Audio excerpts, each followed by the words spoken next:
Então, vou começar, gente, primeiro, agradecendo por essa oportunidade. Vocês não imaginam a honra que significa para mim vocês dedicarem esse tempo de vocês para a gente fazer essa conversa.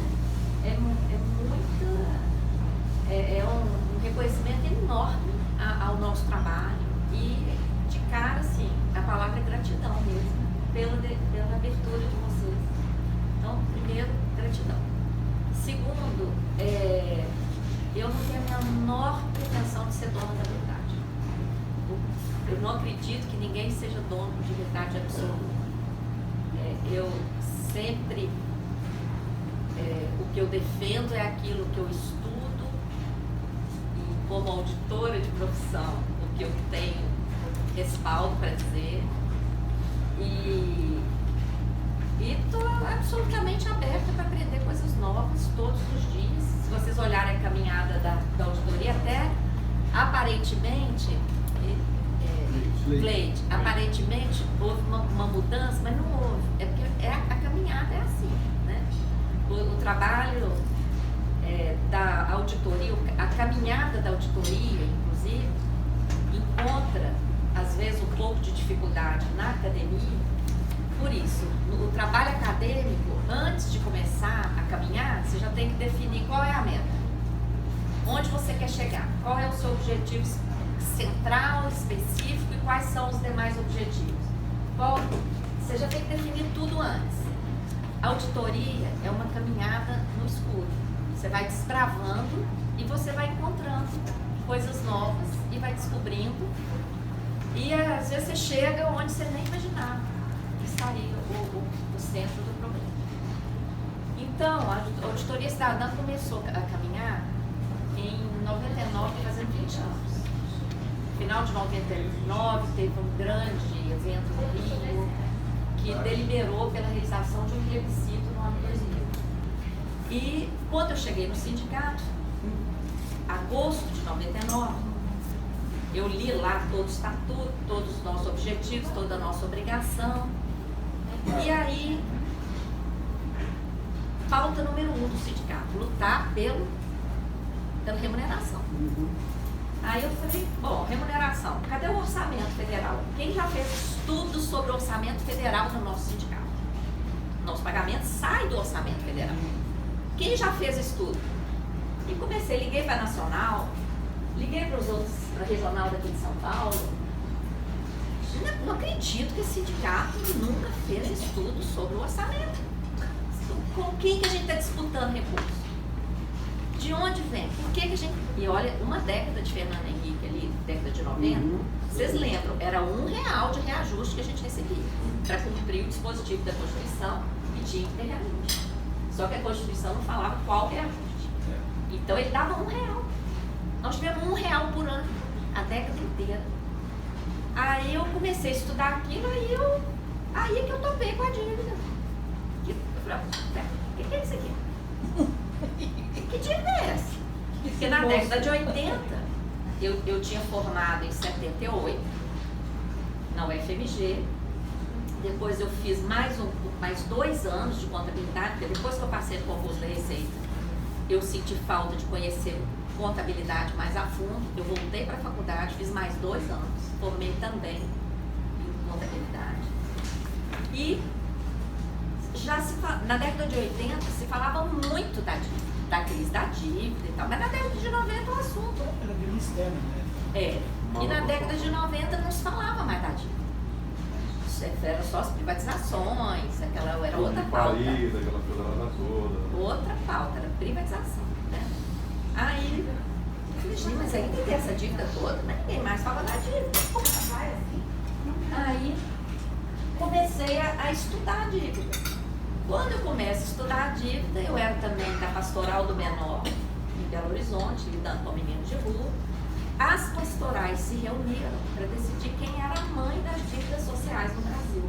Brasil riquíssimo e os problemas sociais piorando muito na década de 90. Os movimentos sociais, por outro caminho, chegaram na dívida. Eu cheguei na dívida pelo sindicato E os movimentos que organizaram aquele evento no Rio organizaram o plebiscito por outro caminho. Então foram 3 caminhos que convergiram para surgir o plebiscito da dívida na Semana da Pátria de 2000. Eu, como tinha estrutura do sindicato, acabei coordenando o plebiscito em Minas. Fiz uma cartilha, porque o plebiscito tinha o folheto, que não tinha muita informação, nem passava muita credibilidade, o livro. Eu falei, gente, precisa de um meio do caminho. Produzi uma cartilha. O Fisco Fórum de Minas publicou essa cartilha com a condição de que não colocasse nome de ninguém. Eu, claro, sem nome. Ficou do Fisco Fórum. E aí, mas todo mundo acabou ficando sabendo, todo mundo que eu digo, da organização do movimento, que pediam para imprimir e a gente mandava o arquivo. Essa cartilha foi muito importante para o plebiscito. Acabou o plebiscito, todos os resultados foram entregues em Brasília, no Executivo, Legislativo e Judiciário, absolutamente nada aconteceu. Poucos meses depois, 80 lideranças nacionais foram convocadas para fazer um debate. E aí? O que nós vamos fazer com esse resultado? 6 milhões, mais de 6 milhões de pessoas participaram do plebiscito. E uma das perguntas do plebiscito era: você concorda em continuar pagando a dívida sem realizar a auditoria prevista na Constituição? Era essa a pergunta. Aí, nessa reunião, com 80 lideranças, todo mundo falou, olha, ninguém fez nada, nós temos que fazer alguma coisa. Nós, que organizamos o plebiscito, temos que fazer alguma coisa. Vamos criar um movimento para manter a dívida em debate, estudar, ver realmente que dívida é essa hoje. Ninguém sabia dizer que dívida era essa. Por que a dívida aumentou desse jeito? Fernando Henrique privatizou o que privatizou e a dívida não parava de aumentar. Então, ninguém estava entendendo mais o que era aquela conta da dívida. E todo mundo concordou que tinha que criar esse movimento, que tinha que manter a dívida em debate, tinha que aprofundar os estudos. Aí, no meio desse debate, pessoal, Maria Lúcia, você é auditora, nós estamos falando em auditoria, queremos que você coordene o movimento. Eu já tinha um sindicato, eu já trabalhava, né, porque como sindicalista de regional, eu não tinha dispensa da Receita. Falei, olha, se não for uma coisa que não tiver prazo, não tivesse uma cobrança, tudo bem, mas se tiver, não tem jeito. É ir fazer na medida que é possível, porque é uma coisa a mais, né? E assim nasceu a Auditoria Estadual.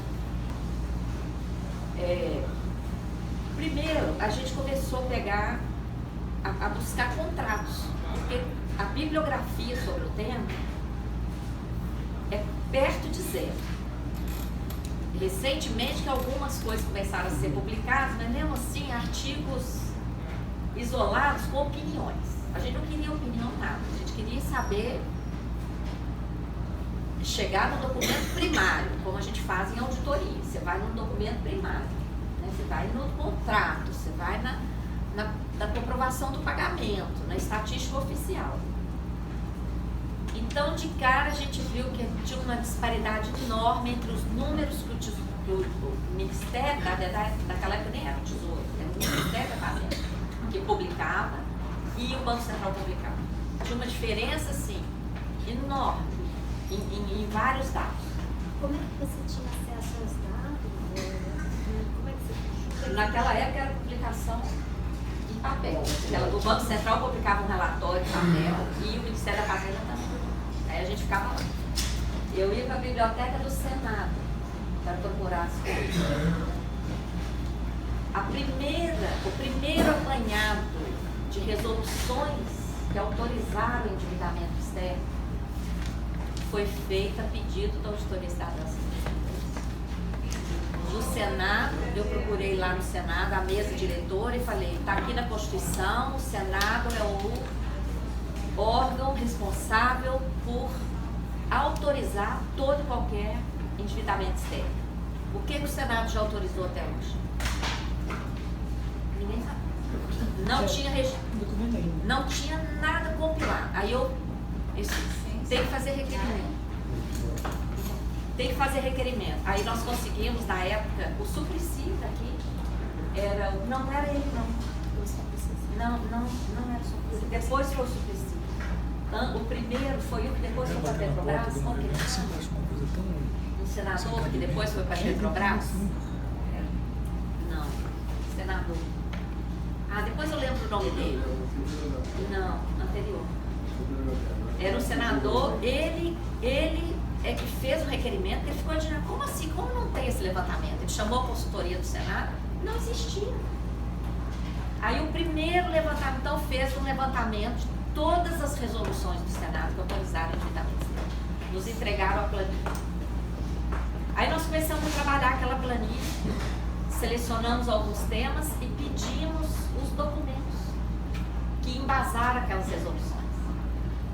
Com base nos documentos que embasaram aquelas resoluções, nós começamos a pedir informações. Nós escolhemos o setor elétrico, porque já se falava em privatização do setor elétrico ali no ano 2001. Pedimos todas do setor elétrico e combate à pobreza e miséria, que nunca parou de aumentar. Então, nós enviamos carta para os tribunais de contas dos estados, falando, tem essa resolução que autorizou, essa obra foi realizada, tem lá, esse documento está lá, inclusive no nosso site, todas as perguntas que a gente fez. E foi impressionante, nenhum tribunal de contas tinha documentação, nenhum daqueles endividamentos para construção do setor elétrico. Teve Tribunal de Contas que nos alegou sigilo, porque não ia responder nada para a gente, porque aquelas informações de dívida eram todas cobertas pelo sigilo. Dívida pública.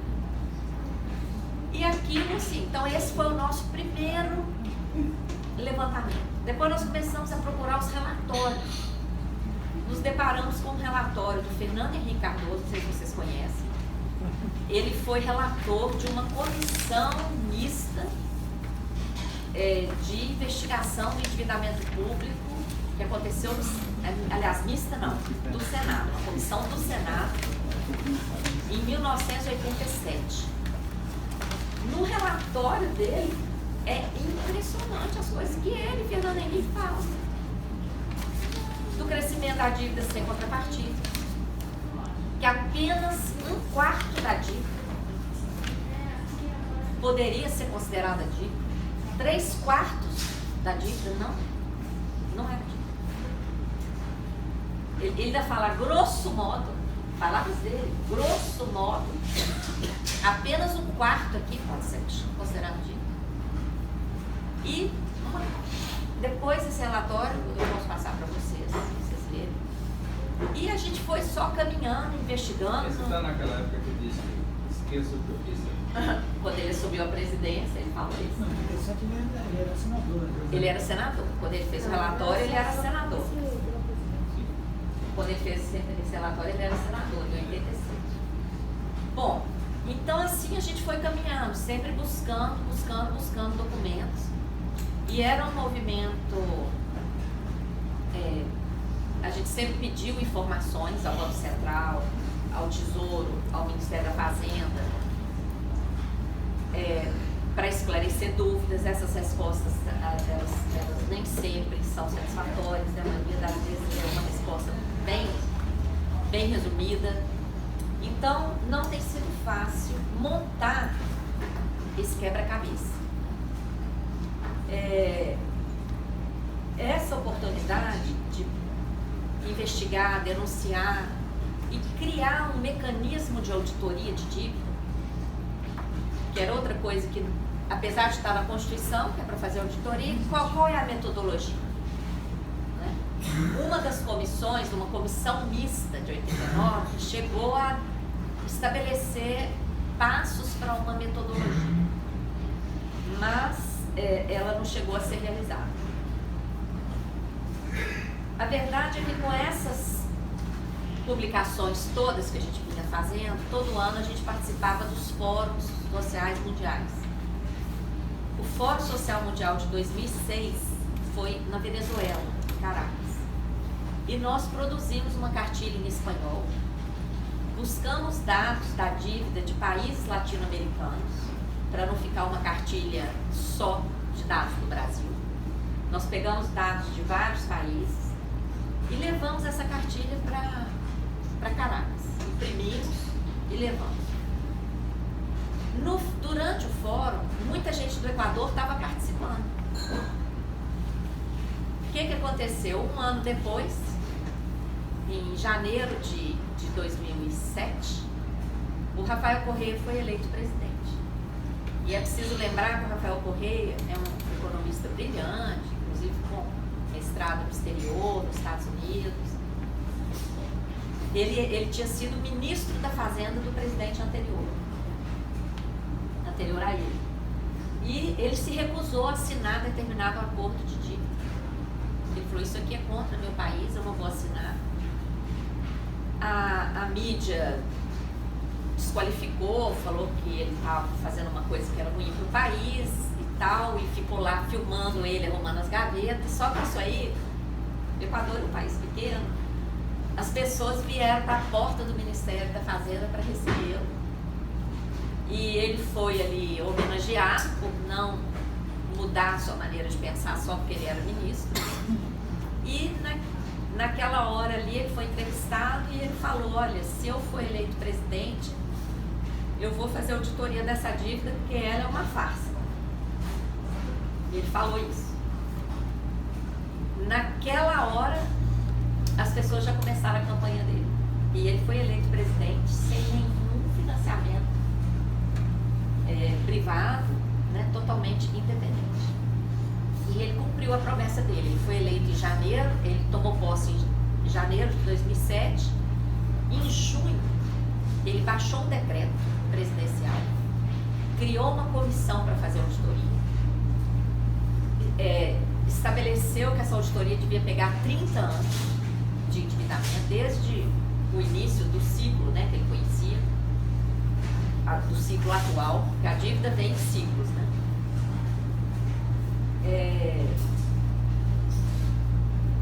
Convidou equatorianos dos órgãos que manejam o endividamento público lá. Aqui no Brasil seria Tribunal de Contas, Ministério Público, Banco Central, Ministério da Fazenda, Controladoria, etc. Convidou também movimentos sociais equatorianos e convidou 6 estrangeiros, 3 titulares e 3 suplentes. E eu tive a honra de ser uma das titulares, convidadas por ele. Eu estava nativa na Receita, eu doei minhas férias de 2007 para esse trabalho, minhas férias de 2008, 2 meses de licença-prêmio que eu tinha. E no final, faltava pouco para terminar o trabalho, o Ministério da Fazenda me liberou para trabalhar lá, mas sem ganhar diária, sem ganhar vantagem alguma. Fundamentado no dispositivo da Constituição que prevê colaboração latino-americana. E o Equador é que pagou a minha passagem e mantinha o meu hotel lá. Porque eu trabalhava de graça para eles, né? Quanto que eles teriam que pagar se fosse remunerar um trabalho de auditoria? E aí, essa oportunidade, olha, o Equador, por ser um país pequeno, né? Talvez se essa auditoria tivesse saído aqui no Brasil, a gente não tivesse tido a oportunidade de fechar o ciclo que a gente conseguiu fechar lá. Porque é um país relativamente pequeno, o número de operações infinitamente menor do que o Brasil, a gente já viu isso depois, com apoio político do presidente da República. Esse decreto nos dava poderes para intimar qualquer órgão. Eu redigia pedido de informação ao Banco Central de lá, ao Ministério da Fazenda lá. Esse decreto nos permitia acesso a qualquer arquivo. Tá? Então não era pouca coisa. Bom, o que resultou dessa investigação? Primeiro ponto, eu já vim estudando contratos e coisas da dívida brasileira há quase 7 anos. Quando eu comecei a ler os contratos lá e as coisas, olha, só mudavam o nome, a cifra Control-C, Porque Ctrl-V. lá era infinitamente menor do que aqui.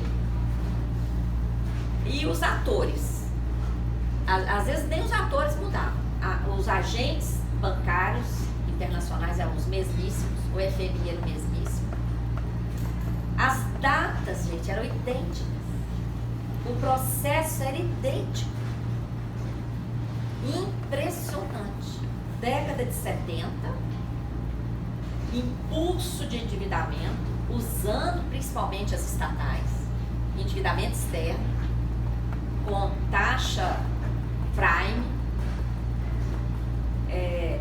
períodos de carência gigantes, aquele incentivo ao endividamento. 1982, crise da dívida. 1983, entrada do FMI.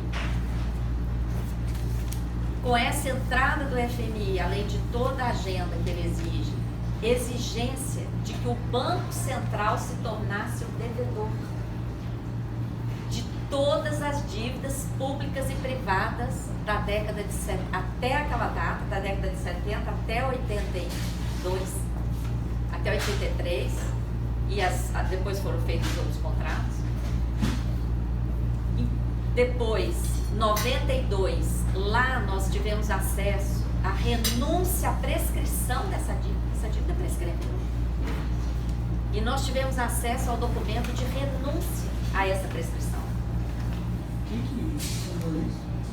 O ministro da Fazenda de lá e o presidente do Banco Central de lá. 1994, troca dessa dívida prescrita em Luxemburgo em títulos Brady. Depois, esses títulos Brady não serviam para ser negociados em nenhuma bolsa de valores do planeta. O país aceitou como moeda para privatizar, para entrega de empresas privatizadas e aceitou em troca de dívida interna. Isso lá, gente, tudo documentado nos mínimos detalhes. Nós fizemos um relatório de quase 1000 páginas. Tá? Esse relatório, o presidente, durante a elaboração do relatório, o presidente chamava reuniões assim dos ministros e chamava as pessoas que trabalhavam na auditoria. Ele nos questionava, a gente tinha que ir para reunião com ele de mala.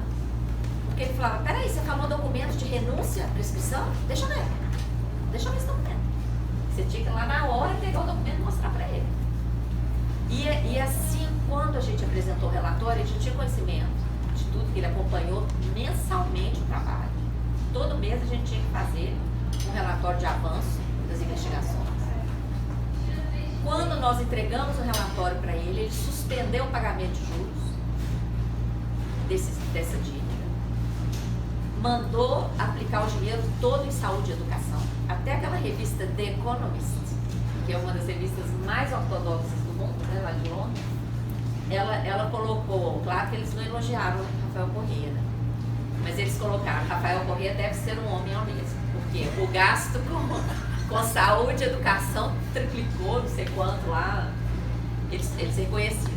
Enfim, ele submeteu o nosso relatório a crivo jurídico nacional e internacional. Ele colocou a Secretaria Jurídica da Presidência da República para estudar se tinha fundamento jurídico. E ele contratou um escritório de direito financeiro internacional. Os dois falaram, esse relatório tem respaldo. Com base nisso, e olha que pelo nosso relatório, ele já havia pago muito mais do que devia, diante das inúmeras ilegalidades. Só aquela transferência de dívida privada para o Banco Central. Primeiro que o Banco Central não podia assumir o papel de devedor. O Banco Central é agente.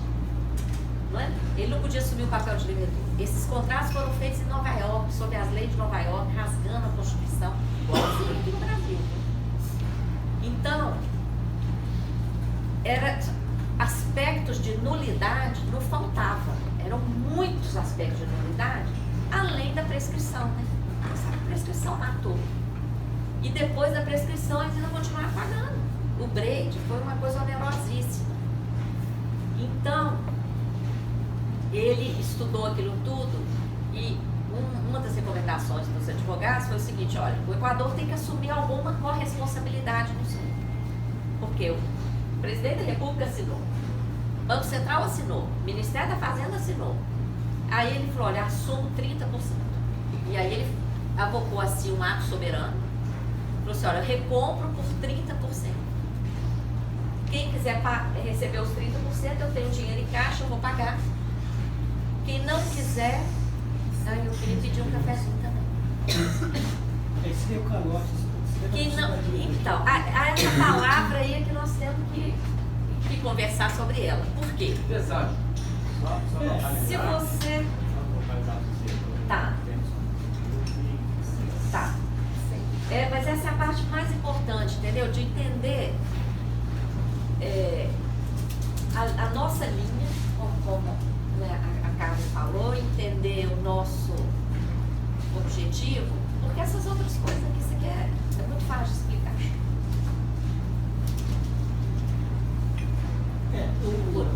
Aí é o seguinte, ó. Ele não, pelo relatório, ele já havia pago mais do que realmente devia. Ele assumiu ali 30%, assumindo uma corresponsabilidade. O que os detentores dos títulos fizeram? 95% entregaram os títulos. Assinaram um termo concordando com os 30%. E dizendo que não entrariam em nenhum foro internacional contra o Equador. Quando aconteceu isso, não aconteceu essa queda de credibilidade. Pelo contrário. Os índices, como o Equador deu uma equacionada no estoque da dívida, aqueles índices de sustentabilidade, de tudo, foram às alturas. Ele conseguiu um empréstimo da China, gente, com juro baixíssimo. Tá? Tanto é que, primeiro, ele ficou livre de pagar aqueles juros, e eram juros altíssimos. Segundo, ficou livre de pagar aquela amortização toda no final. Aplicou aquilo tudo, principalmente em gastos sociais. Ele triplicou o salário de professores, de policiais, etc. E pegou empréstimo com a China para fazer toda a reforma da malha viária do país. Eu vou deixar para vocês olharem os dados da CEPAL, para vocês verem o que aconteceu no desenvolvimento socioeconômico do Equador a partir de 2008. Que aí não sou eu que estou falando, é a CEPAL. Tá? Então ele não ficou isolado, pelo contrário, ele teve acesso, porque o pessoal viu que o processo era... E por que o mundo financeiro calou diante disso? É verdade. Porque era verdade, e era uma coisa idêntica em todos os países. As cartas de intenções, até as datas coincidiam com as brasileiras. Aqueles contratos ilegais, inconstitucionais, que transferiram as dívidas públicas e privadas para o Banco Central. Isso não aconteceu. Aconteceu. Ninguém sabe disso, porque isso é colocado a 7 chaves, porque é totalmente inconstitucional. A década de 80 é década perdida por isso. Dívidas do setor público e privado, na época da CPI da dívida, o Banco Central respondeu que houve sim transferência de dívidas privadas para o Banco Central. Em 83 teve contratos, em 84 outros, em 86 outros e 88 outros. Foram 4 levas. Em cada leva dessa, um volume enorme de contratos que transferiram a dívida para o Banco Central. O Brasil se transformou em exportador de capitais. Então aí eu quero entrar no que a Cleide falou. Cleide, essa coisa de que o Brasil tem que atrair capital externo, isso é uma lenda. Tá? O Brasil, desde a década de 80, se transformou em exportador de capitais, e o pouco capital que entra aqui ou vem para especulação, porque ainda no governo Lula ele deu isenção para investidores estrangeiros. Tem até uma investigação da Receita Federal, até hoje está vigente. Tem uma investigação da Receita, porque suspeitam que brasileiros passem, até bancos brasileiros se passem por estrangeiros, para além de ganhar o juro mais elevado do planeta, ainda ganha isenção. Esse mergulho todo lá no Equador, que permitiu ver tudo isso, foi aprovado uma CPI da Câmara, 2009, 2010. Aqui no Brasil, na Câmara dos Deputados. Aquele conhecimento do Equador nos embasou para fazer vários pedidos de informações. Deu sim. Nós tivemos acesso, por exemplo, a esses contratos que transferiram a dívida privada para o Banco Central. Em 83, 84, 86, 88. Nós tivemos acesso aos contratos do Breide, que o Armínio Fraga deu depoimento dizendo que até a data em que o Armínio Fraga deixou o Banco Central, se eu não me engano, 2002, aqueles contratos de 94 não tinham sido assinados por nenhum presidente tinha tido coragem de assinar. Ele deu esse depoimento na CPI. Tá? Nós tivemos resposta por escrito do Tribunal de Contas e da CGU de que nunca tinham feito uma auditoria da dívida, fazem apenas um acompanhamento da dívida. Um acompanhamento cresceu. Tá? E a CPI possibilitou que a gente verificasse por que a dívida interna crescia de forma galopante, apesar daquele volume enorme de amortizações todo ano. Tá? Essa era a grande questão, porque o estoque da dívida interna nunca parou de crescer desde 94, quando ela teve um grande impulso de troca de dívida externa por interna. Dívida externa, Breide, olha bem, hein? Dívida externa suspeita de prescrição, que aqui nós não tivemos acesso ao contrato de renúncia à prescrição, mas ele está mencionado em vários documentos do Banco Central, que a CPI tem acesso. Então, era uma dívida suspeita de prescrição, transformada em Breide. O título Breide não podia ser negociado em nenhuma bolsa de valores do planeta. Parte do Breide foi aceita como moeda, por exemplo, metade da Vale foi comprada com o título Breide. E outra quantidade desses títulos Breide foram trocados por título da dívida interna. E você se lembra que no início do Plano Real, quanto que era o juro da dívida interna? Quase 50%. Tá? Então, eu queria deixar uma coisa muito clara aqui, gente. Quando a gente critica a política monetária do Banco Central, a gente não está criticando as pessoas, vocês. Até porque a gente tem consciência de onde vem a determinação de fazer esse tipo de política.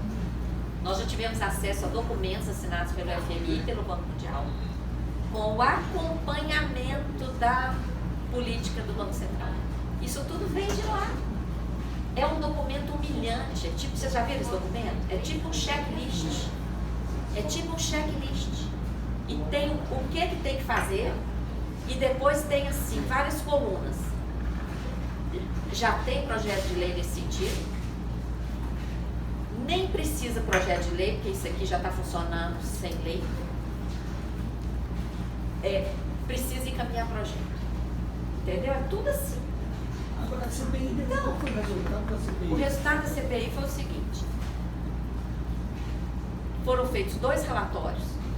Um relatório que a gente chama de pizza, porque ele reconheceu aqueles problemas todos no seu diagnóstico, mas na hora de encaminhar, falou: o mercado financeiro funciona assim mesmo, deixa pra lá. Sim.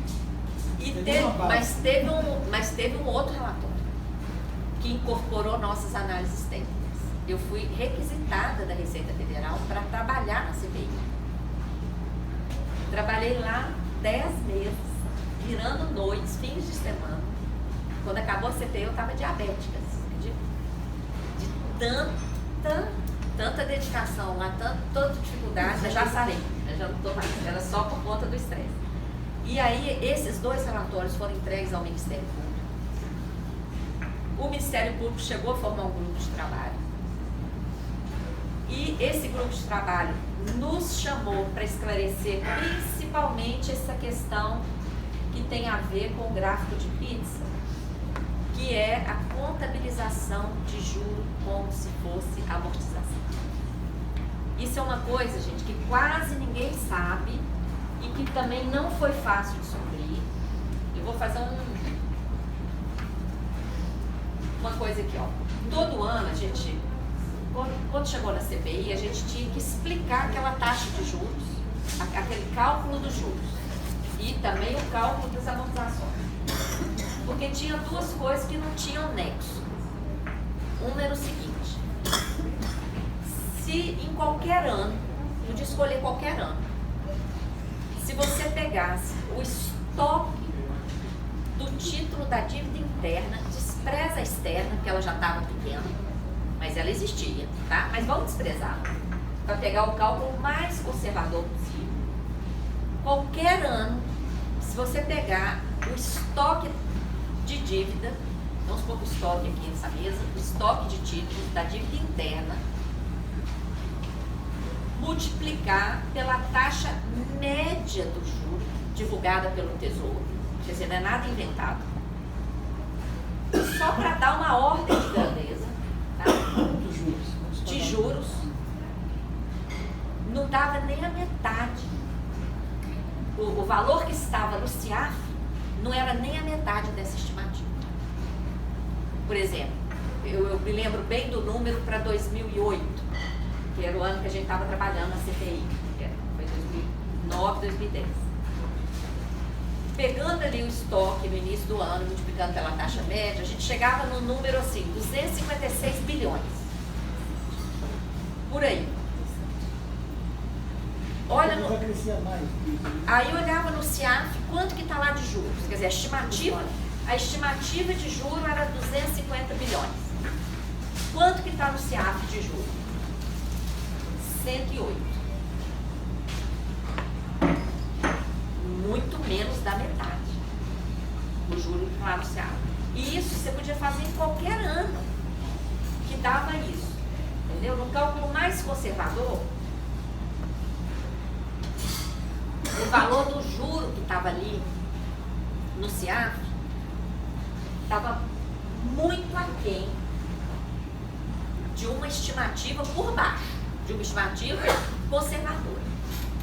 O outro dado, que era o indício de erro, era: todo ano o estoque da dívida está aqui, sobe para cá e está ali uma amortização gigante. Ora, se você tem uma dívida e você amortiza, o estoque tem que fazer o quê? O estoque sobe ou desce quando você amortiza?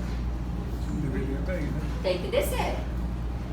Aí a explicação era: não, é porque aí tem rolagem. Eu falei: não, mas se tivesse rolagem não é troca de um título que venceu por um novo. Aí ela tinha que se manter constante. Ela cresceu. Então nós tínhamos esses dois indícios de que alguma coisa estava errada. Porque não tinha lógica o montante do juro e não tinha lógica o comportamento do estoque comparado com as amortizações. Então olha bem, hein? Primeiro entendam isso aqui, porque isso aqui é uma pega. Isso aqui, gente, é a mega pedalada, tá? Escuta só. Não quer fazer Do lado, o juro correspondente aos títulos que estão aqui, faríamos uma figura assim, né? Ó. Aqui o prefixado, gigante. Hipoteticamente, todo mundo de acordo? Qual é o problema? Aqui é o principal, aqui dentro tem vários tipos de títulos, tá? Vamos supor que são 5 tipos, que eu desenhei só 5 ali, ó. A, B, C, D, E. Aqui tem 5 tipos de títulos. Então, os juros desses 5 tipos poderiam ser representados aqui, ó. Os títulos renderiam isso. O D, isso, C, todo. Concorda? O que nós descobrimos na CPI? Revelamos.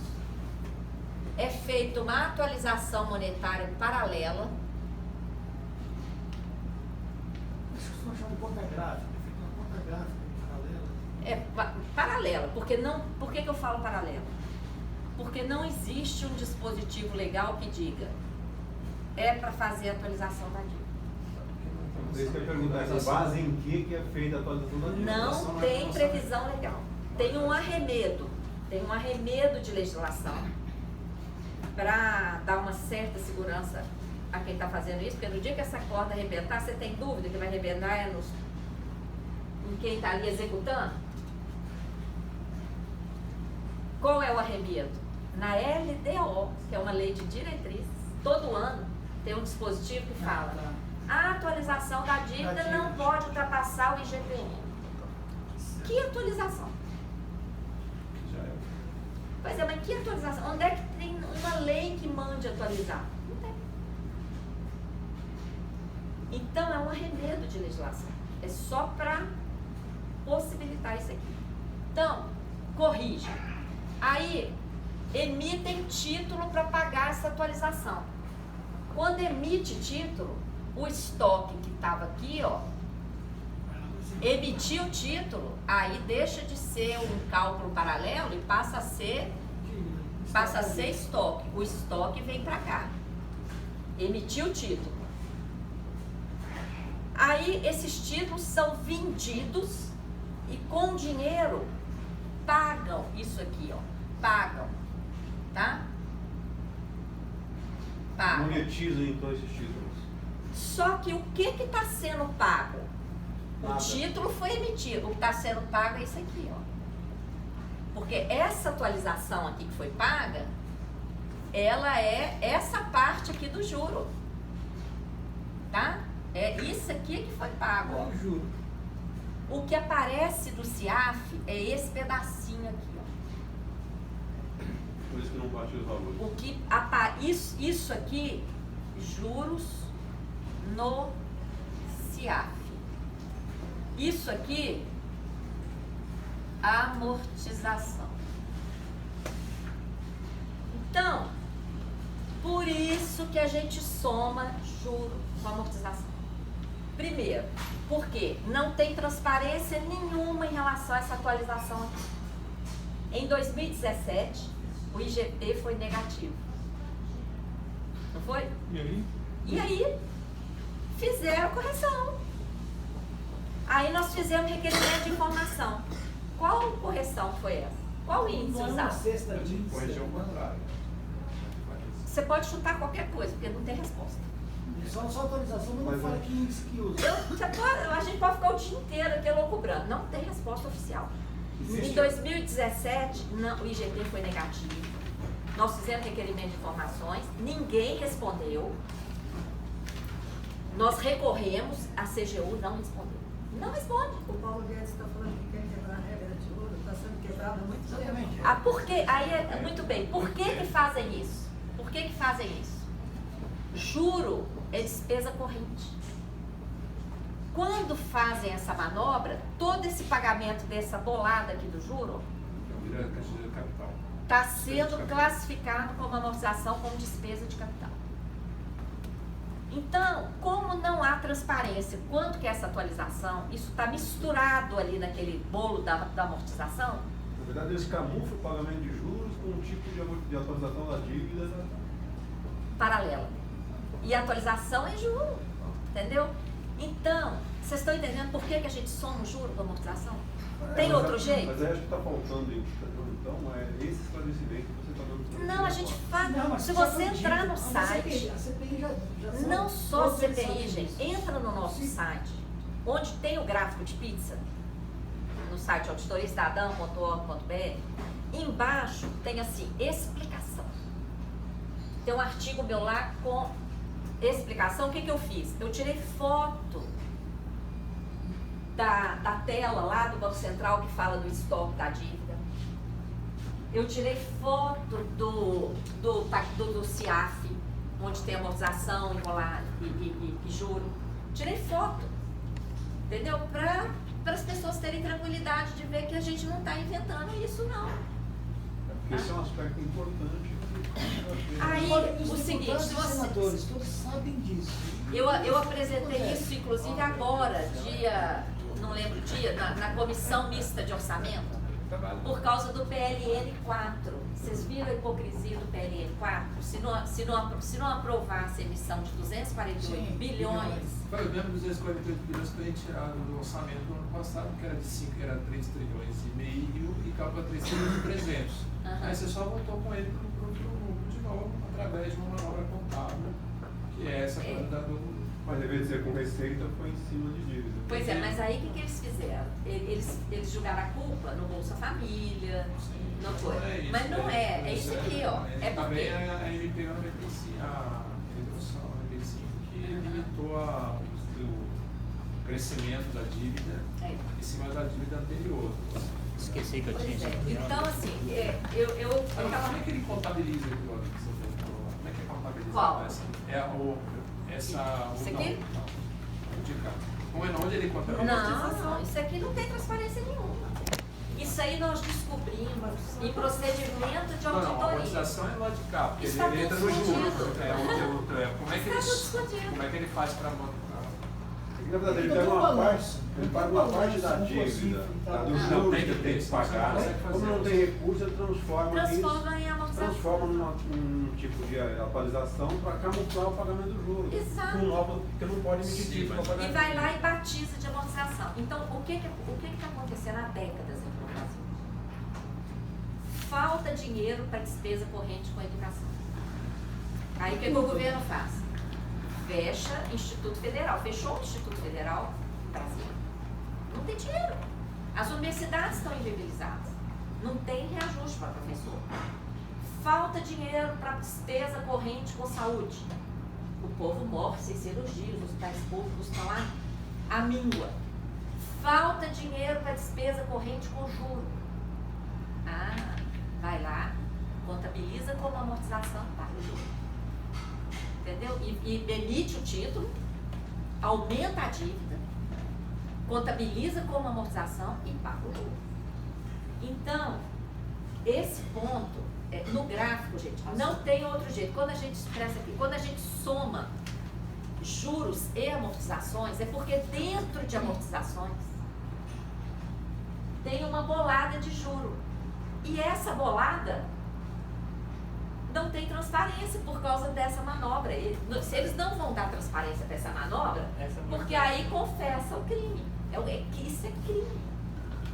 Vê se dá para todo mundo chegar aqui. Olha, esse gráfico a gente pegou, está aqui. Depois eu posso mandar para vocês também, para vocês chegarem. Todo ano, olha, vê se dá para chegar o número aqui. Tá vendo? 10, vai aumentando 120. O valor do juro, aqui o valor da amortização gigante, Aumenta. e aqui o estoque. Pode Aumenta passar. a Mas amortização. na Vai olhando. apresentação que você fez na Comissão de Constituição e Justiça, não, Na- de direitos humanos do país. Olha, É, tá tudo no site, todas as telas estão no site. explicado. Entendeu? Eu vi. É que, na verdade, dentro dessa questão da amortização, tem essa pegadinha camuflando o juros pago. Tem. E isso é crime Na para. verdade, isso aqui devia estar na coluna de juros, não na linha de amortização. Aí sim. É inconstitucional. É inconstitucional. Mas aí o seguinte, não pode emitir título para pagar despesa corrente. Por causa da. Todas. Não pode nenhuma, exceto juros. Tá? E juros são centenas de bilhões. Centenas de bilhões. Todo ano. Todo ano. Tá?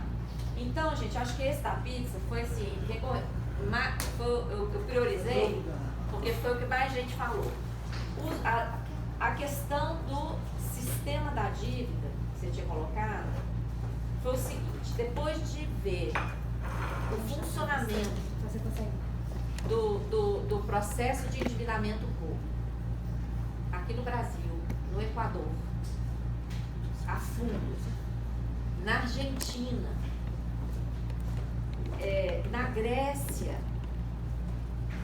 Porto Rico, Filipinas, foram vários países que a gente teve oportunidade de estudar. O que nós vimos? Nós percebemos um traço, um modus operandi. Principalmente Principalmente nos países, por exemplo, não pode comparar a nossa dívida com a dívida do Japão. A dívida do Japão, eles contratam dívida para fazer investimento. Gente, olha o Japão, aquela tripa lá no perdido no oceano, com um clima horroroso. Lá eles têm vulcão, tem tsunami, terremoto, eles têm tudo lá. E olha o desenvolvimento socioeconômico do Japão. Aí o Japão tem dívida de 200% do PIB. Tem. Mas paga juro negativo. Juro negativo. Também, né? Hã? Sim, claro. Por causa da questão estratégica. E assim, eles pegam dívida para investimento. Então, quando você fala em dívida, não é uma coisa só que você está falando. Você vai falar, de qual dívida que você está falando? Você está falando da dívida daqui da cidade de São Paulo? Que é 100% fraudulenta. É uma dívida que tem origem ali daqueles títulos, da cadeia da felicidade, do PITA, dos precatórios falsos. Olha bem, hein? Precatórios falsos provados em CPI da Câmara Municipal, das 3 CPIs, da Assembleia Legislativa, do Senado, e nada acontece. Não, o Pita foi preso por Pois causa é, disso. mas sabe por quê? Eu acho que está faltando vocês. Porque assim, enquanto fica um movimento social falando, é muito fácil para o mercado, gente, me desqualificar, ainda mais mulher. E loira, né? Que Ainda você- loira. Não é fácil. Aí eu quero mostrar para a gente ir partindo para o encerramento o sistema da dívida, o que a gente descobriu na Grécia, tá? O que a gente descobriu na Grécia e a que ponto está chegando o sistema da dívida aqui no Brasil. Eu não sabia que eu estava lá na Grécia trabalhando com o Brasil. Ah, sim, é o último. Tem que falar do Banco Central também. Aí eu vou chegar no Banco Central. Olha aqui, ó. O que nós descobrimos lá na Grécia? Quando eu cheguei lá, o principal é EFSF. Essa aqui era a maior credora da Grécia. Essas 4 letrinhas aí, EFSF. E aí todo mundo, eu falei, não, mas cadê o documento? A auditoria a gente faz com o documento. Cadê o documento? Não tem. EFSF é um fundo de estabilização europeu, só trabalha com títulos. Títulos deles são AAA. Não, tem que ter documento, tem que ter documento. Não tinha documento. Lá também eu fui nomeada pela presidente do parlamento grego. Eu tinha atribuição, eu tinha poderes para pedir para o Ministério das Finanças lá, pedir para o Banco Central, ninguém nem respondeu. Fiquei fuçando na internet, consegui numa biblioteca virtual da Irlanda o contrato. Isso aqui é FSF, não era fundo coisa nenhuma, era uma estatal, 17 países sócios, ela emite papéis com garantia dos 17 países, tá? Descobri isso aqui. O que acontecia com os papéis? Quando ela emitia, ela só registrava na Bolsa de Luxemburgo, ganhava lá o ISIN. Esses papéis entravam no Banco Central grego. Quando entrava no Banco Central, registra a dívida. Por ordem do FMI, esses papéis tinham que ir para um fundo criado dentro da Grécia. E esse fundo vendia para os bancos. Só que os bancos não pagavam com dinheiro, pagavam com papéis podres que eles estavam se livrando. Esse foi o mecanismo de salvamento dos bancos. A Grécia ficava com a dívida registrada e com o papel podre. Aí ela tinha que vender todo o seu patrimônio para pagar. Na hora de pagar, na hora que os papéis venciam, os jornais anunciavam: ajuda para a Grécia. Todos os jornais. Países europeus vão ajudar a Grécia. Os países entregavam dinheiro para a Grécia? Não. Entregavam para o Banco Central Europeu, que abriu uma conta vinculada lá. Dessa conta vinculada, uma migalha ia para a Grécia e a maior bolada ia para os bancos que compraram os papéis na área. Também só foi possível descobrir procedimento de auditoria, que eu tive a honra de descobrir. Consegui amarrar o ISN para toda a movimentação desses papéis. Então, assim, está aprovado. Tudo com documentação oficial. Para descobrir não foi fácil, porque isso aqui está escondido dentro de uma estratégia de centenas de páginas de contratos. Um julgando para o outro. Um remédio para o outro. Aquele remédio para um anexo. Aquele remédio para o outro. Aquele para o... Olha, é de embaralhar qualquer um. Bom, conseguimos descobrir. Chega aqui no Brasil, o que é que nós descobrimos? Estão sendo criadas aqui no Brasil. Olha que infame, hein? Nós estamos privatizando. Banco do Brasil, Caixa Econômica, Petrobras, Eletrobras, Casa da Moeda, Embraer. Licitação. Agora tudo sem licitação. Aqui estão sendo criadas novas, deixa eu pegar só esse nome aqui dentro. Vou resumir aqui, porque não posso perder essa oportunidade de vocês. Uma estatal não dependente. Ela é não dependente só no nome, só para ficar fora dos controles da LRF. Fica fora do orçamento, porque ela é real. Aqui em São Paulo tem essa empresa CPSEC S.A. Foi criada na época do Vilela, funcionava dentro da Secretaria de Fazenda. Funciona até hoje. Ainda funciona. E no início, quando ela foi criada, Secretário de Fazenda aqui do Estado. O que essa estatal faz, gente? Ela emite debêntures. Empresa emite debênture, né? Não emite título. Ela é estatal. Debêntures com garantia estatal. Com garantia estatal. Aí, um banco aqui, um banco privilegiado compra. Por que a gente fala privilegiado? Porque isso aqui é feito com aquela modalidade da CVM de esforços restritos, ninguém fica sabendo. Quando o banco paga aqui, a empresa fica com uma parte, outra parte vai pro ente. Eu vou dar o exemplo de Belo Horizonte, porque lá teve uma CPI que nós assessoramos. Então, o que aconteceu em BH? A PBH, lá ela chama PBH Ativos S.A. Ela emitiu 230 milhões de debêntures. Ela foi criada com capital de 100 mil reais. 100 mil. Mas ela emitiu 230 milhões. O Estado fez algumas doações e tal. Isso aqui com garantia do município. Ela vendeu. Qual banco que comprou? Foi o BTG, que foi o mesmo banco que estruturou tudo lá. BTG estruturou a operação e comprou 100%. Quando ele pagou aqui os 230, ficaram 30 aqui e 200 entraram para o município. Tá? Como é que o município contabiliza isso? Como venda de ativo. É dívida. Esses 200 aqui, vocês têm dúvida que isso aqui é dívida? É dívida. A empresa foi mera fachada para ele obter esses 200 milhões no mercado. Ele não contabiliza como dívida. Ele contabiliza como venda de ativo. E qual ativo ele está vendendo?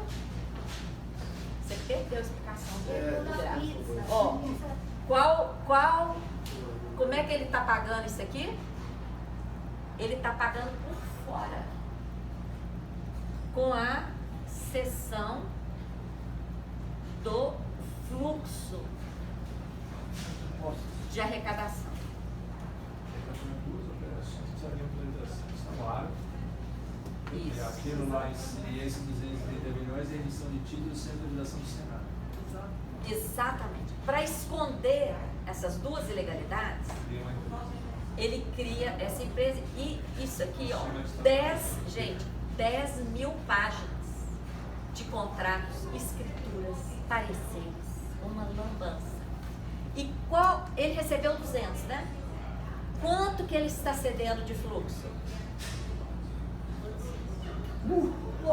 880 mais IPCA mais 1%. Esses 230 milhões aqui, ele paga IPCA mais 11%. Isso aqui, gente, é totalmente insustentável. É a nova modalidade do que nós chamamos de sistema da dívida. Aí, agora que eu vou chegar no calote. Antes disso, só complementar no 95. Ah, muito bem. Na emenda 95 do teto, que deixou a dívida, gasto financeiro com a dívida fora do teto, deixou fora do teto gastos com estatais não dependentes. Todas as estatais estão sendo privatizadas. Esse termo estatal não dependente foi criação da emenda 95? Não, isso é Não, mas todas as estatais estão sendo privatizadas, inclusive Petrobras e Banco do Brasil. E essas criadas. E essas estão sendo criadas. Tá? Então, o que a gente está enxergando, né, nisso aqui? Qualquer estatal pode se tornar dependente, ou quando ela é criada, ela é independente. Ela pode se tornar dependente à medida que ela não se sustenta, não tem lucro. Sempre ela tem que entrar no orçamento. Então, para ela não fazer isso, o que eu faço? Eu crio uma entrada dependente, capitalizo ela e faço essa ser privatizada e essa daí entra como o grande risco disso aqui. Isso aqui eles estão chamando isso aqui de securitização, mas não tem nada a ver com securitização. Dívida nova, né? É dívida nova, onerosíssima, ilegal, disfarçar. Esse esquema aqui, ele é ilegal porque não tem autorização na legislação financeira para isso, né? E ele fere toda a legislação de finanças do país. Porque para pagar por fora, para pagar isso aqui por fora, isso aqui que eu fiz essa volta aqui, eu vou fazer pequenininho aqui do lado. Os contribuintes pagam os seus tributos na rede bancária, tá? Na rede bancária. E aí, da rede bancária, o que acontece hoje? Em 2 dias, o dinheiro tem que chegar no ente, não é isso? Não é assim que funciona? O que esse esquema faz? Ele cria, no meio do caminho, uma conta vinculada. Olha a semelhança. Escrow account. Olha a semelhança com a Grécia. Ele cria essa conta vinculada. Então, o dinheiro que os contribuintes pagam não vai direto para o ente. Vai para uma conta vinculada. Da conta vinculada, só uma parte que vai para lá e uma parte já vai aqui para o banco que comprou as debêntures.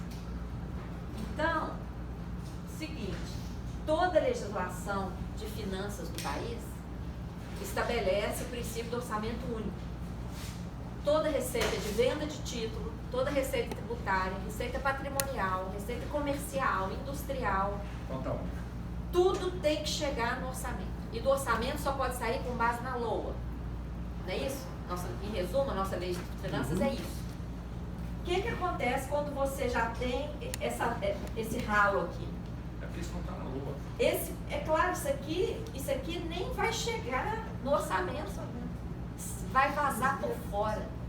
Então isso aqui fere toda a legislação de finanças do país. É totalmente ilegal. Tá? E não tendo lei federal, não adianta ter lei municipal ou estadual. Porque no Brasil, para ter lei federal, para ter lei estadual ou municipal em matéria de finanças, tem que ter a lei federal. E a lei federal passou no Senado, o PLS 204, mas brecou na Câmara. Tem muito material na nossa página sobre o PLS 459. PLS 459 de 2017. Não fizer pior. Como deveria ser a política monetária? Agora a política monetária. O que a gente critica? Eu não sei se vocês já leram o livro do Piketty, um dos últimos, aquele Capital século XXI. Não. Aliás, não é nesse, é no outro. É no outro que ele fala. É no mais recente que esse. Mas eu envio o nome para vocês. Ele fala lá numa parte assim: seria um suicídio o Banco Central, em tempos de crise, não reduzir juros e não irrigar a economia com moeda. Tinha que emitir moeda e irrigar a economia. Que, aliás, foi o que os Estados Unidos fez, né? Na crise de 2008, os Estados Unidos jogou 16 trilhões de dólares na economia. Pois é. Aí é o seguinte, a gente vem acompanhando, né? Nesse estudo a gente vem acompanhando. E o que nós acompanhamos? Que o Banco Central fez. O juro estava em 7,25 lá em 2013. Já estava alto, porque desde 2008 o mundo inteiro está com taxa de juros zero negativa, bem próxima de zero negativa. Então 7,25 comparado com o mundo já era uma taxa muito alta. A partir dali, quase todas as reuniões do Copom foi tendo aumento de taxa. Para 8, para 9, para 10, para 11, para 12, para 13, para 14, 25. Chegou em 14, 25, ficou mais de um ano em 14, 25. Só isso aí já seria suficiente para detonar a economia. Junto com isso, as compromissadas e foram aumentando também. Em 2016 chegaram em 1 trilhão. Conjugando essas duas coisas, o que aconteceu? Os bancos, além de aumentar a dívida, mas assim, para a economia, isso está até em documentos, os bancos pararam de fazer, eles tinham um procedimento que eles davam, dependendo do volume que a empresa movimentasse, eles davam semanas, até um mês de cheque especial sem juros.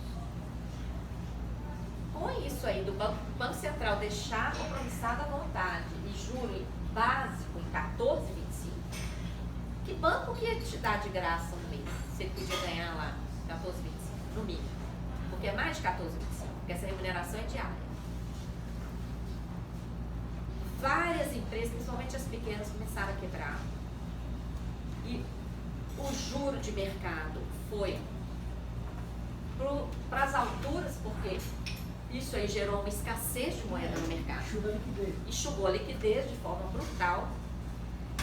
Eu publiquei um artigo, que vocês podem ler, foi em janeiro de 2016. O Banco Central está suicidando o Brasil.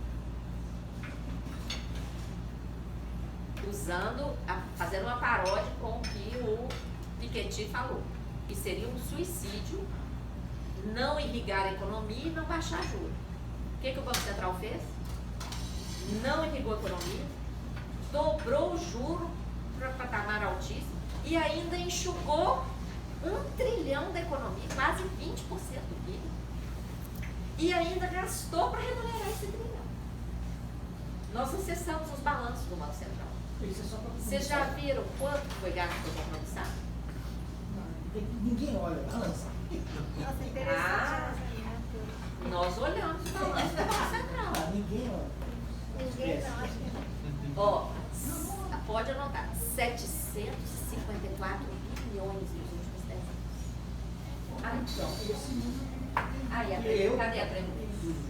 Cadê o problema da Previdência? Então, quando a gente fala que a crise foi fabricada, porque além disso, ainda teve o swap.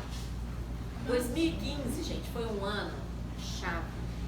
2015, de 14 para 15, o resultado negativo com o swap cambial foi 207 bi. Resultado negativo, tá? 207. E ainda teve emissão excessiva de títulos pelo Tesouro. O Tesouro emitiu título além do necessário. Eu já devo do IBS, Então, eu tenho uma dúvida também.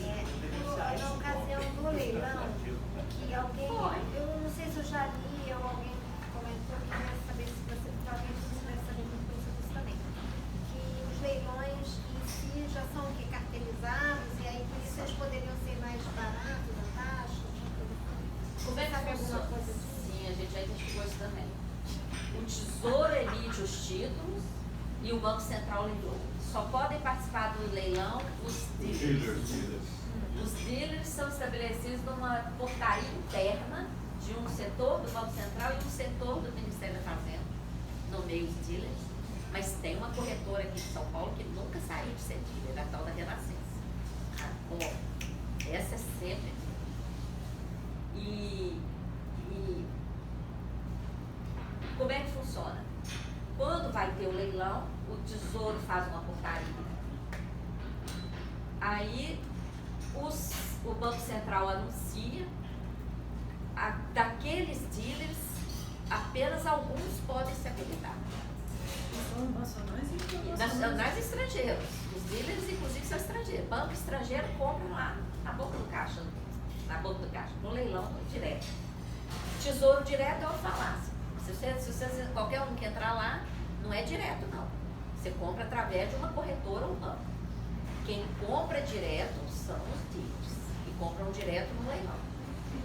E aí, por que é cartelizado? Porque imagina que nós 12 aqui somos os dealers. Apenas 2 ou 3 se habilitam em cada leilão de determinado. É bem repartidinho. Não tem disputa, não. Quando tem muita grana, não tem disputa. Põe a pilha lá e ó, divide bem. Entendeu? Hoje sou eu. Cada hora é um. Você faz uma separação entre o leilão primário e O primário geral. Todos os dois são Banco Central. O primário é o seguinte, pode ser uma tentativa de uma taxa um pouco menor. E é isso que a gente critica. Por quê? Por que sai logo o secundário? Por quê? Se a taxa não chega onde o banco quer, por exemplo, quando o juro estava em 7,25, segundo a mídia por interferência da Dilma, que eu acho que não foi tanto assim, os leilões estavam sendo, os títulos estavam sendo leiloados a mais de 10% de juros. Por quê? Porque aí o Banco Central leiloa e oferta, os dealers ficam lá na dele. Os dealers, Maria, é que os dealers só participam do leilão primário. Sim. Secundário pode ser mais gente.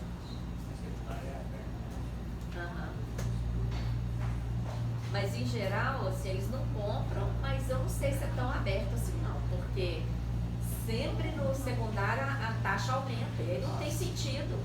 Porque se abrisse geral, pode ser que aqueles dealers não estão felizes com 10%. Quando a gente critica essa questão da política monetária, sempre é uma coisa tão óbvia. Se o Banco Central, primeiro, tem um estudante brasileiro que está no exterior fazendo doutorado sobre isso, nenhum país do mundo tem esse volume de compromissados. Está estudando todos os países. Nenhum país faz esse volume de compromissados. Porque isso é gerar uma escassez. Ó, a China está fazendo um movimento contrário. A China está diminuindo o compulsório para jogar dinheiro na economia e emitindo, todos os países emitindo e irrigando a economia. Segundo, nenhum país remunera. Porque o objetivo da compromissada é evitar ataque especulativo, controlar o volume de liquidez. Se tem alguma coisa errada, você ainda vai premiar a coisa errada? Então, nenhum país remunera. Ele está estudando isso e isso aí vai dar um impulso muito grande para as nossas pesquisas. Então, assim, não tem registro de outro Banco Central que faça isso. E o que aconteceria com a economia se o Banco Central parasse de remunerar esse volume nosso? O que vocês acham o que vocês acham que aconteceria se esse dinheiro ficasse nos bancos? Os bancos Prestar mais. Pronto. E aí, qual foi a maior causa de quebradeira de empresa no país? Juros elevados. Não tiveram acesso a crédito e não conseguiram honrar as suas dívidas porque o juro era alto demais. Não, aqui o mercado crédito no Brasil Eu tenho feito muita palestra para jovens, né? Eu falo assim, se o juro aqui no Brasil fosse igual aos Estados Unidos, juro baixinho, quantas pessoas aqui teriam o seu negócio?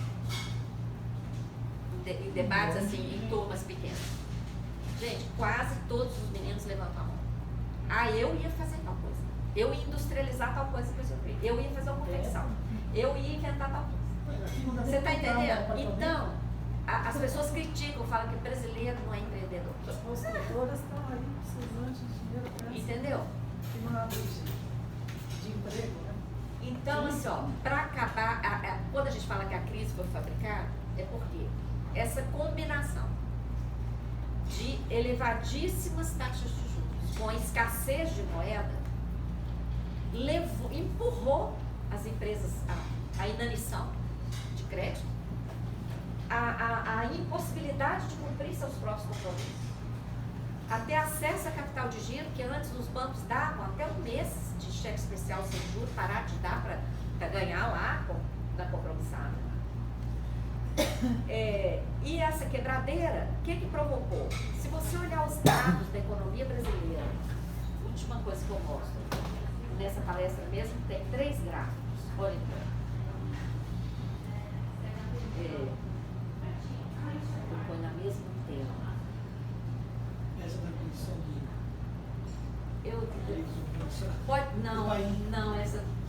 esse gráfico eu mostrei lá. Ó, esse gráfico é o gráfico do Tesouro Nacional. Mostra essa montanha azul aqui, ó, de 1995 a 2015. Nós produzimos 1 trilhão de superávit primário. Olha isso, de 95 a 2015, 1 trilhão. Nesse período, a dívida interna era 86 bi, foi para 4 tri, apesar do superávit de 1 tri. Olha o que aconteceu em 2015. Ó. O superávit virou déficit. Nós vínhamos com superávit na Seguridade Social, computando só as contribuições. 2015 virou. Vínhamos com aumento de arrecadação, 2015 caiu. O PIB vinha crescendo em média, 4% ao ano. 2015 caiu quase 4%, 2016 caiu mais 3 e pouco. E quais as causas de crise no capitalismo? Eu comprei até um livro, o livro mais adotado nas faculdades de finanças da Europa.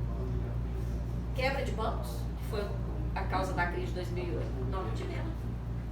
Quebra de safra, que leva a população à fome, não tivemos aqui. Peste, que impede a classe trabalhadora de trabalhar, não tivemos aqui. Guerra também não. Não tivemos. Tivemos um brilhante. Aí, ó, tivemos. Então, gente, quando a gente fala crise fabricada, nós temos os dados. Eu não ia ser louca de falar uma coisa que eu não tenho dado para falar. Entendeu? E aí, a prova de que foi fabricada é só esse exemplo.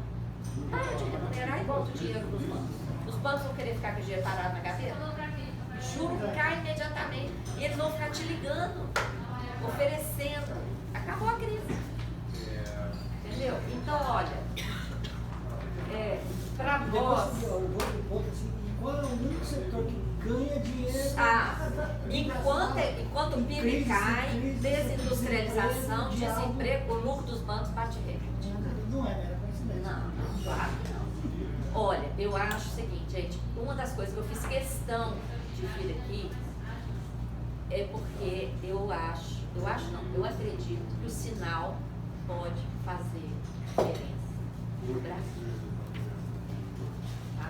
Porque vocês estão por dentro desse sistema, entendeu? Do mesmo jeito que eu lá, como auditor, eu fui parar no sindicato para lutar para mudar a legislação tributária injusta, eu acho que por dentro vocês, com a competência, com a formação que vocês têm e tudo mais, e vocês também estão sendo lesados por essa política.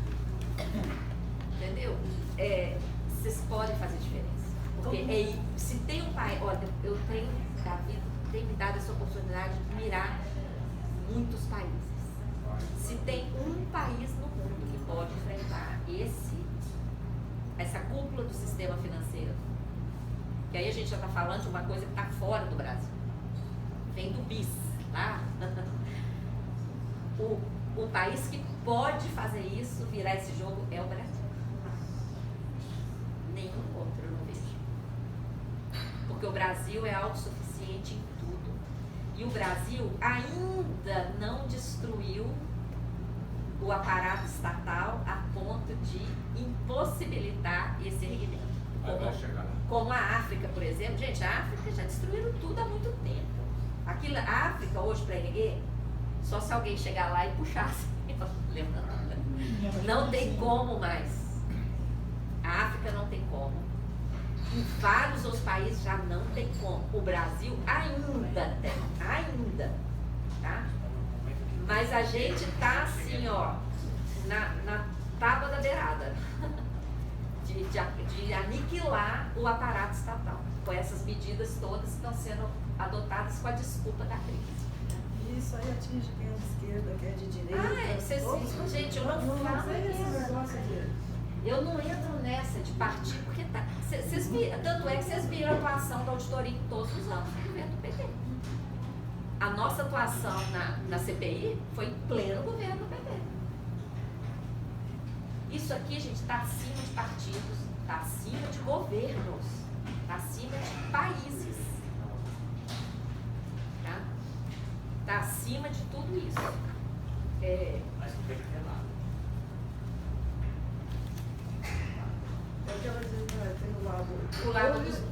O lado da sociedade e o lado dos banqueiros. É o que eu tenho falado, inclusive, nessa reforma da Previdência. Quem está a favor dessa reforma está do lado dos banqueiros, principalmente se ficar essa capitalização. Eu espero ter respondido as perguntas. Finalizo com a primeira palavra que eu falei aqui, de muita gratidão mesmo, uma honra muito grande contar com a atenção de vocês. E fico inteiramente à disposição, porque eu acredito que vocês podem dar um impulso nessa guinada que o Brasil precisa dar, sim. Porque vocês estão, vocês estão no órgão que está sendo mais usado ou não usado, abusado. Eu acho que o Banco Central está sendo abusado. Então, A gente quer entendeu? Para fazer esse rombo aí.